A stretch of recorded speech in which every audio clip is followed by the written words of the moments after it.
Hey guys, in this video I'm going to show you how to link Pepperstone Broker to MetaTrader 5. The first thing I want you to do is launch your MetaTrader 5 app, come here to the top left, click on File, and then when you get this drop down, click here on Open an Account. Then I want you to just search for Pepper, right? You'll get Pepperstone right here. So we have Pepperstone Group Limited and Pepperstone Limited. So depending on your server, if you're from the UK, that's the server you're using, use Pepperstone Limited.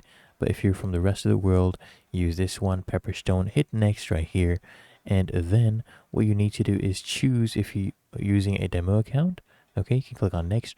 Or if you have an existing trade account, you can use this one and choose the server. So it's either demo or a live. So let me show you right here. If you're using demo, go ahead and pick the demo server. Otherwise, you go ahead and pick a live. And then you just enter your login credentials, right? And hit finish. Really that easy. If you found this helpful, make sure you smash that like button. Subscribe to App Mentor.